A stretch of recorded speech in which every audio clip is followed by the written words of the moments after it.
نو دیدن د ناستو خلکو کېږي په سفر تللې مې په خدای سپارلې د نای څوک د لالي په سر باچا وي څوک د لالي د لاسه ټیټې سترګې زینا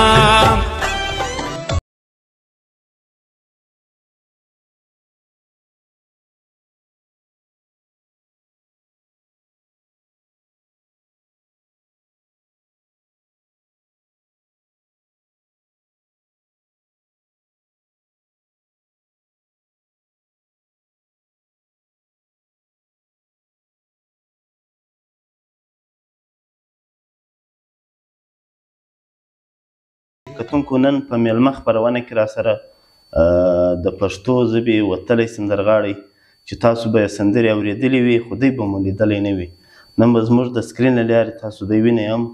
او ده سره به مرکه کوو فیض ټکور صاحب ورځو فیض ټکور صاحب تاسو ته موږ په میلمه خپرونه کې هرکلی وایو مهرباني الله دې خوشحاله لره ژوندي اوسئ فیض ټکور صاحب سوالونه به در څخه کوو جوابونه به راکوې بلکل او تاسو ته هنر میدان ته څه ټایم راناستئ هنر میدان تقریبا دا چې څنګه راغټ شوی یم تقریبا زه به شوبت په شوی یم له هنر سره کار هغه لرم څنګه راغټ شوی مطلب چې هغه شوي دي له هوش سنبال کړی دي بس دویم دریم کلاس له دغه ټایمه بس سوکه سوکه په لاره زمزمه خوا دې خوا دغه پسې زیاتېده تر دا ټایمه پورې اوس له وجې سړی راځي د شوق له وجې راغلی کله کله له چا سړی متاثر هم شي تاسو داسې سندرغاړی وو یا داسې شاعر وو له څه څه تاسو متاثره سواست چې راغلاست زه پخپله ټکر صاحب ډېر اورېدو سردار علي ټکر صاحب دغه دا دواړه ناشنا شوم ټکر هم دغه پښتو کې مطلب دغه دوه زما فیورټ نو تاسو به کتلي مې چې زه تقریبا اکثره د دوی په قدم باندې ورسره روان یم که نه ښه بلکل تر اوسه پورې تاسو څونه سندرې ویلې دي سندرو تقریبا 15 څلوېښت داسې به وي تقریبا تر 10 15 داسې به ما ګڼلې نه دي رامعلومې دي اګزیکټ څه دي کیسټان خو به تاسو نه یې کړی کیسټ په دور کې دا سندرې نه هغه ټایم کې نه یعنې تاسو د MP3 دور لا راغلاست نیټه به MP3 دا دور نو نن سبا سندرغاړي د معیار ډېره کمې وي ستا نن سبا سندرغاړي شته د معیار ډېر کم ستاسو پر کومه خوا ډېر زور دی چې څه رقم شی وویل کېږي مطلب شی خو چې ښه شاعري وي سبق آموزه وي او داسې سي فالتو هغه نه وي چې به ټایم ته دیکا ورکوو داسې شی نه وي نه چې څه نه څه سړی وایي هغه یو سم شی ووایي ښه تاسو تر اوسه پورې نظمونه ټپې سندرې کاکړۍ څه شی کوم ادب کې مو څه شي ویلي ما غزل ویلې ده ټپې مې ویلې دي او نه ټپې مې ویلې دي نظم مې ویلې دي د غني خان نظمونه دي 2 3 دغه شیان مې ویلي دي فوق ولسي مې ویلي ډېر مینوال ډېر کتونکي به دا وایي چې فیض صاحب ټکور له کومې سیمې سره تعلق لري دا مهم سوال بلکل خپل همسایګان وایي ته د کوم ځای کوم ځای په نیټ یا په فیسبوک یا په میسنجر کې نو زه اصل کې د لورلای د لورلای یعنی بورای لورلای او سپین بورای طبیعي خلک یې لورلای جواب مې هلته دی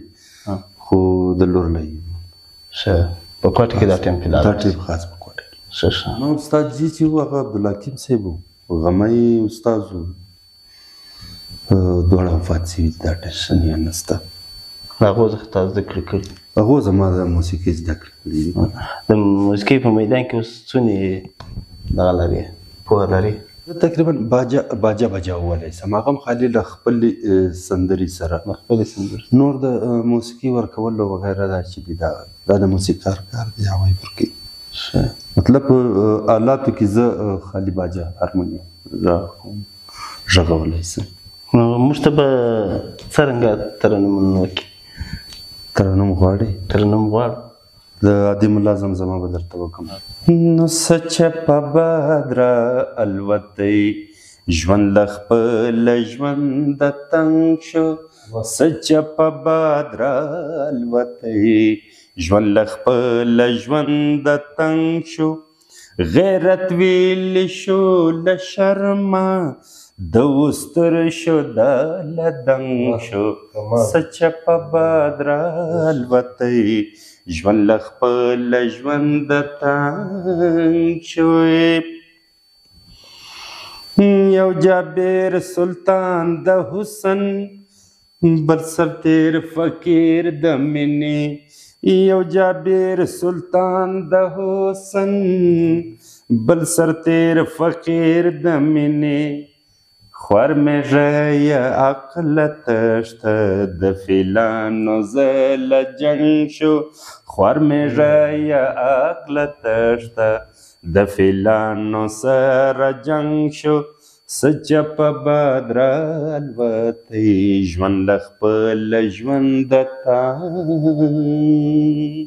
روان وخت کې انشاءالله زما یو 5 غزلې نوې راځي. نوې 5 غزلې به نوې راځي. او غزل چې هغه به د چا کلامونه وي؟ هغه کې به سمې دي، یو سمې او یو هغه د زرګل حسن د نوي شاعران دي، ښه شاعران دي، ښه شاعران دي. دغه سندرې دي. نیاز مفکر په دې کې څنګه سندرې وي، اتڼونه دي، شي دي؟ یو پکې اتڼې ده، غزل نظم هو غزل یو پکې اتڼسته، یو اتڼسته ده. ښه انشاءالله موږ به انتظار کوو که څوک د فیض ټکور صاحب یوټیوب چینل ته به انتظار کوو چې نوې سندرې پکې راځي، څنګه سندرې پکې راځي. او فیض ټکور صاحب خوندورې ټپې هم ویلي دي، هغه به انشاءالله په دې پروګرام کې موږ یو ټپه دوې درسره شیر کوو. خو تاسو به کوشش کوئ د ده چینل نه بورځاستئ، په هغه چینل کې به د ده سندرې ټولې واورئ چې ده څه سندرې ویلي دي، کاکړۍ ویلي دي، ټپې ویلي دي، زیات د غزلې نظمونه ویلي دي. هغه چې بلکل. نو ستاسو د یوټیوب چینل په څه نام و؟ زما د یوټیوب چینل فیض ټکور افیشل. راکئ موږ ته اجازه د خدای په امان ته بلې خپرونې خو ټپې او کاکړۍ واوراست. دیدن د ناستو خلکو کېږي، په سفر تللې مې په خدای سپارلې دینای، څوک د لالي په سر باچا وي،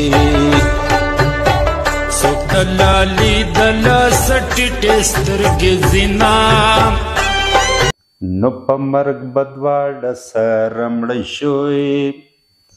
ارمان مې دا دی چې به وړاندې وروستو شونای، اول به کله کله راغلې اوس د راتلو لارې دې چا نیولې دینای، بس دې په دغه ځای بې پرېږدوی، نو څوک چې زړه بړستن ساتي سپږې به یې خوري نای، څوک چې زړه بړستن ساتي سپږې به یې خوري.